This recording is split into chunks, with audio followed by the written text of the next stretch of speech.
The first one is l'exécution. L'exécution.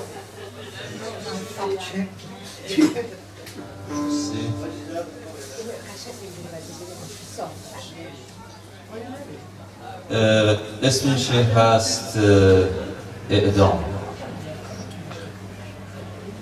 هوای مه‌آلود صبح یا بارانی نمنان و شکوه، آفتابی باشد هوا یا مه‌آلود با رگباری پراکنده. حالا رسیدم به درخت، حالا درخت نه، تیرک چوبی نه، دیوار سنگی نه، شاید درخت، شاید پشت سر دریا. تا بیایند فرصتی باقی است، کار روزانه، عاشق شدن، گشودن در، عطر نان، دیدن برف از پنجره. دیوار می شود طعم خوب سیب، سد می شود جانماز مادر بزرگ، راه می بندد بوی خوب انار بر این صدای عجول سربی که پیش می آید. Ok, ça c'est la même chose en français. L'exécution. Un matin brumeux ou brumeux sur la fleur de nuit, ensoleillé ou sous le brouillard, les averses. Je suis devant l'arbre maintenant. Maintenant, l'arbre? Non, ce n'est pas un arbre. Un poteau en bois? Non. Un mur de pierre? Non. Un arbre peut-être alors, avec la mer au fond. Avant qu'il vienne, on aura peut-être le temps de trouver du travail, de tomber amoureux, d'ouvrir la porte, de humer le pain, de regarder par la fenêtre la neige qui tombe. Le bon goût des pommes se change en mur.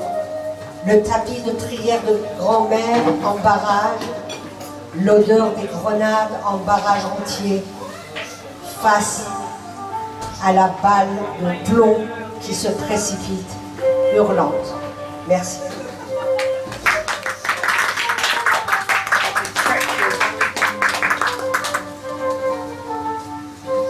Execution.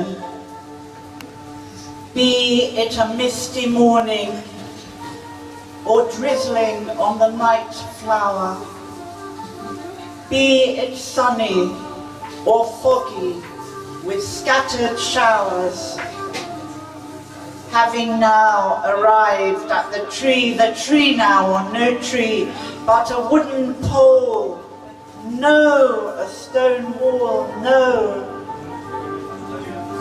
Perhaps a tree, perhaps with the sea behind. There is a chance before they come.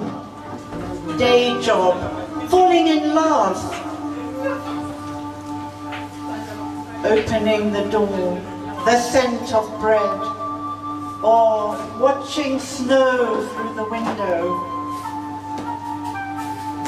The good taste of apples becomes a wall. Grandma's prayer mat becomes a dam. The scent of pomegranates becomes a roadblock to this hurried screech of lead rushing forward.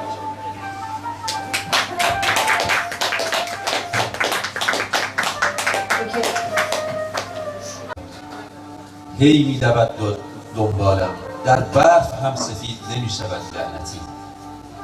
می رود زیر ترن، آن طرف تونل، می آید بیرون، سیاه تر است انگار، انگشتش را نشانم می دهد بی ادب.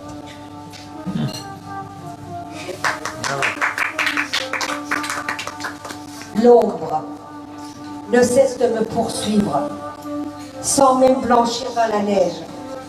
Misérable ombre se faufile sous le train et ressort de l'autre côté du tunnel, encore plus sombre, brandissant un doigt d'honneur mal poli. Doesn't turn white even in the snow, wretched thing. He goes under the train, on the other side of the tunnel. He comes out again, darker, sticks up 2 fingers. Rude boy. نامه در اداره پست نامه است، نامه‌ای که اگر برسد همسایه ها می آیند و میزها پر از لیوان می شود. نامه اکنون پنهان است، نامه اکنون بستری است، بیمارستانی که نامش را هیچ کس نمی‌داند.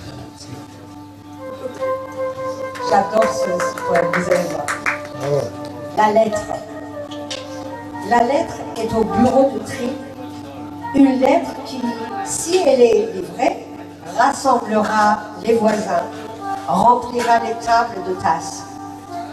Actuellement, la lettre est dissimulée. La lettre garde le lit dans un hôpital inconnu de tous.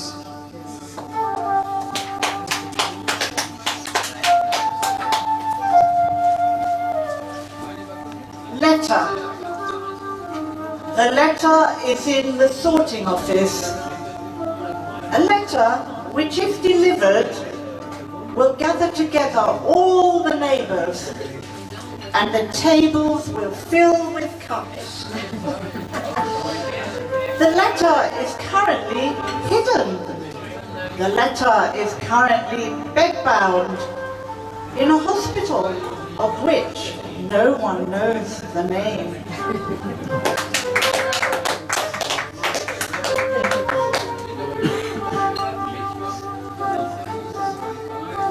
در واقع یک پلن سینمایی، یک صحنه سینماست. صدا، دوربین، حرکت، شیمیایی، الو محاصره شدیم، از تمام مهمات فقط یه شیپور داریم. چیکار کنیم؟ بزنیم؟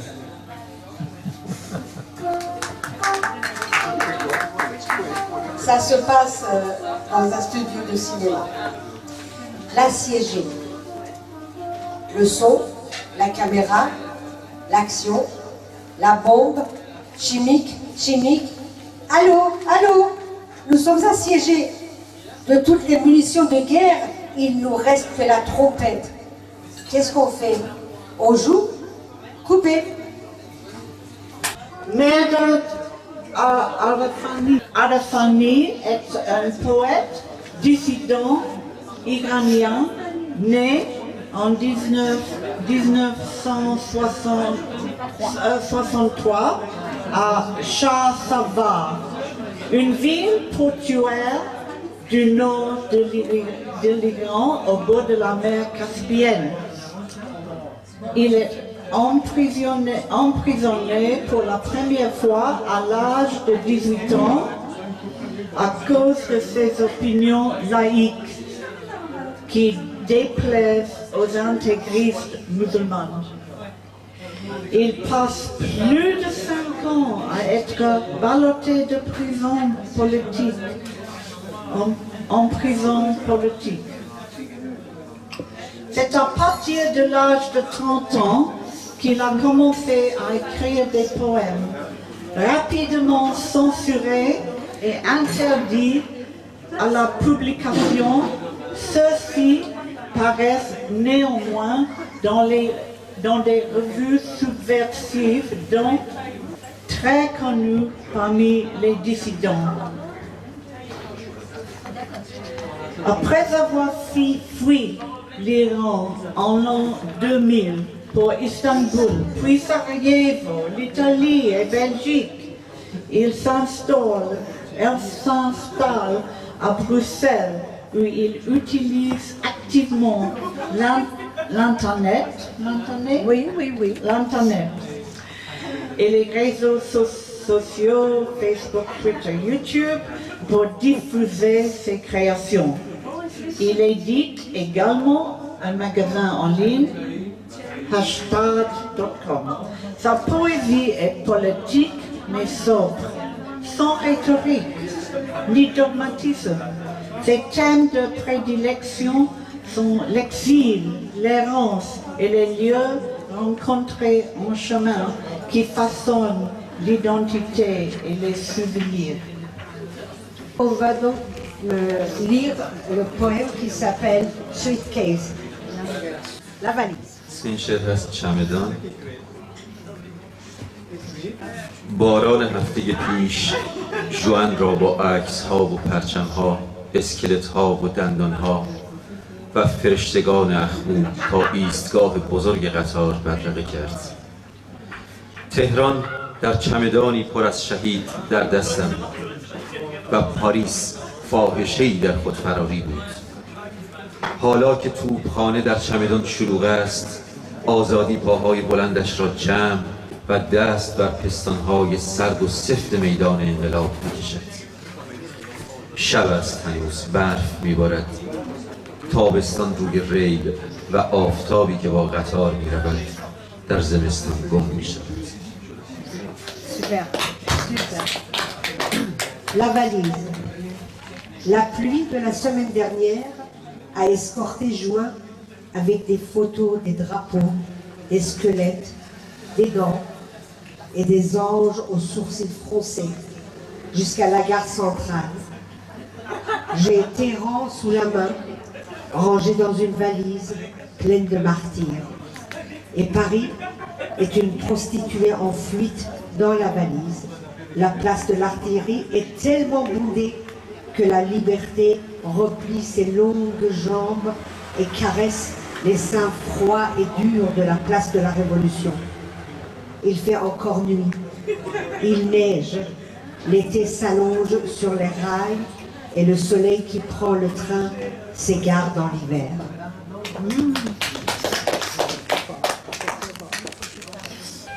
Suitcase. Last week's rain escorted June with pictures and flags, skeletons and teeth, and frowning angels to the mainline station, to the main train station. In my hand, Tehran, packed in a suitcase full of martyrs, and Paris, a prostitute, fugitive in herself. In the suitcase, Artillery Square is so crowded that freedom picks up her long legs and strokes the cold, hard breath of Revolution Square. It is still night time. It is snowing, summer on the tracks, and the sunshine traveling on the train gets lost in winter. Very beautiful. Very beautiful. Tu t'appuyais derrière un petit carré. Tes yeux, le meilleur livre du monde, tu les fermais. Qui était l'esquisse de ton visage avec des clairs-obscurs rayés sur la couverture. On entendait une voix de la cour. Sans doute, ce n'était pas le battement des ailes des anges. Sans doute, cela n'était pas le bruit de joie des enfants dans la fête de mercredi.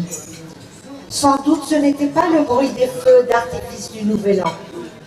Toi, tu partageais tout seul des pommes qui étaient venues clandestinement dans ton univers avec l'été. Vous mangez une pomme à 15 personnes. Les vergers coulaient dans vos rêves et les pommiers poussaient dans les yeux, arrosés par les larmes. Quand tu te réveillais, les arbres étaient tombés par terre. Tu parlais du jardinage et du pouvoir de cultiver des fruits qui chacun aurait pu nourrir 15 000 personnes. Et les autres rigolaient. Et tu insistais toujours que c'est possible. Tu voulais toutes les fenêtres ouvertes.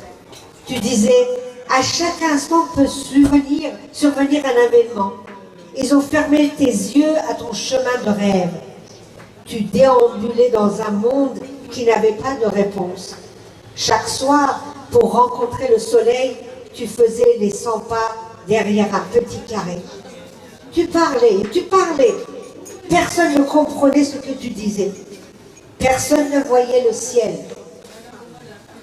qui se cachait dans les yeux et colorait le plafond en bleu.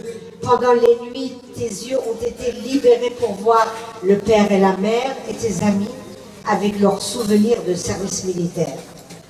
Sans bras, sans pieds, avec les anneaux dans la poche, les lumières de la fête, comme des fils de perles et des fusées volantes scintillaient la nuit. Jadis, la crinière ensanglantée d'Alborz avait traversé tes veines. Les boucs de montagne l'avaient vu. Compagnon du soleil, tu as couru jusqu'au double de l'horizon. Le battement des ailes de perdrix effraya la montagne. 60 lacs secs et 180 poteaux de télégraphe étaient ta carte d'identité. On ne pouvait pas compter les étoiles. De drapeau en drapeau, les univers se ressemblent. Maintenant, tu marches dans la couleur, dans la lumière, dans la guirlande. Merci.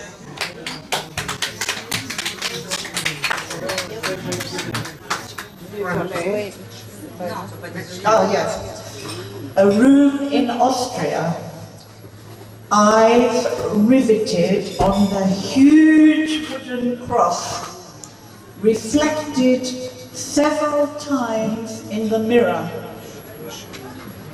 Emaciated man outstretched on the cross.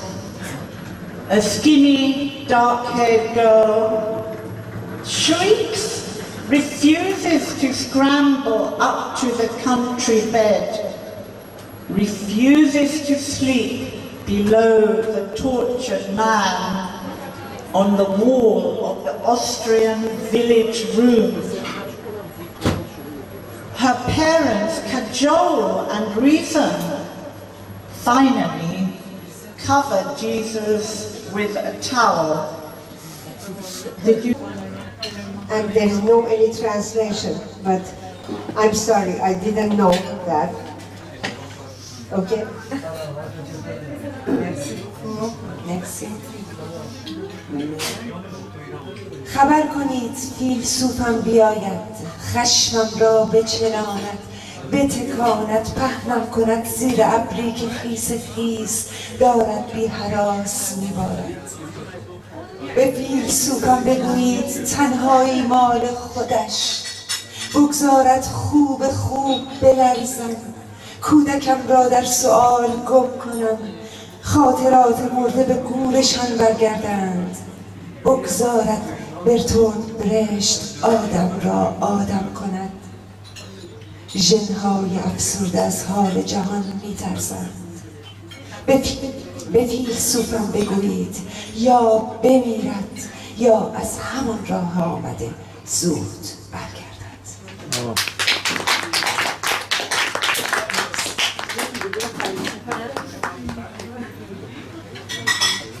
باد کم کرده، دنباله ندارد این خواب. شکست کمان حسیریم، میافتم از پای این باد به پایان باد. گوشوارها آویزان از بود، سر میکنم به آسمان، میخورم به آبی به ابر، برمیگردم از باد. سریشم نمیچسبد به تکرار این هوا، نخ از لای انگشت شب و روز رها، میافتم به دست چنار و سیاهی پیر این کلاغ نوک میکوبد بر سرم. قار قار قار. Je suis désolée de ne pas pouvoir traduire comme ça parce que pour traduire un poème, il vaut mieux prendre le temps de le faire. Ah oui. Et sinon, ça fait très beau. Mais c'était au sujet de quoi? Oui. C'est Au sujet. Le sujet, c'est en fin de compte, c'est le passé. Et qu'est-ce que Mémoire. Oui, un peu. Qu'est-ce que je fais? Je suis en train de faire. Qu'est-ce qui se passe avec moi, donc, parce que je suis loin. Oui. فشار خون حقوق بشر من زیادی بالاست. بیشتر از قانون دوست داشتم.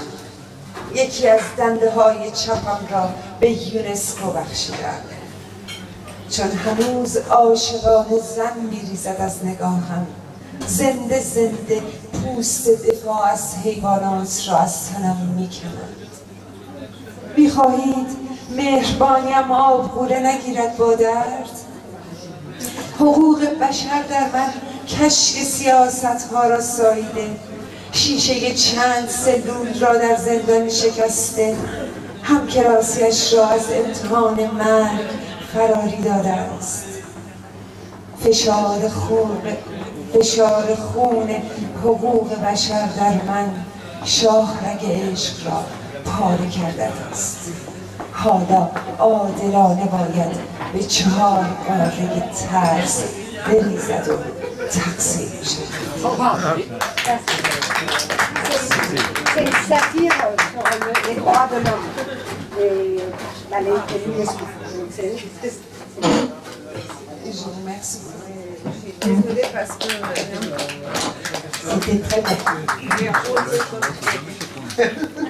Depuis qu'il n'est plus là, on ne pense qu'à ça. Mais finalement, on y pensait déjà depuis longtemps. Depuis qu'on avait habité la rue d'Assas, même si c'était en tout et pour tout moins d'un mois, tout s'était remis en place. Paris en décembre, comme avant, comme quand on avait une lampe de Hanouka dans une pièce et un sapin de Noël dans l'autre. Mais comme avant, tout passe tellement vite qu'on oublie comment, d'un coup, on prend peur, on prend fuite. On a peur de dire la vérité et que s'il savait, il ne nous aimerait plus. Et qu'on n'est pas vraiment cette figure exotique, mais plutôt un reste de je ne sais quoi. Qu'on avait demandé de nous de le protéger comme si c'était pendant la guerre. Alors on jouait aux familles heureuses. Quand lui racontait des histoires de la guerre, il disait « Tu te souviens en 43 ?» Et on disait « Mais c'est moi, ta petite fille !» Mais plus tard, on ne disait plus, parce qu'on était heureux qu'il pense à nous comme à sa fille. Parce que quand lui racontait des histoires, il ne regardait que son histoire, et on la regardait avec lui. I could have run along silent streets, sheltered by fluttering trees, past gloomy church spires rising to the sky. I would not have entered to genuflect on my knees. I could have been a child of Uruguay, skipping past the cafe sounds of scratch songs soaring into the sun-filled desert of the naked square, the shaking mirage of the hidden house imploring, this is a house of trauma, but of that I am unaware. I could have knelt on a window seat, staring at the snow rush and flee. Cousin Freddie would have come searching for me. I could have been a child of Germany, scampering along the dark corridor, smothering him with kisses, more and more.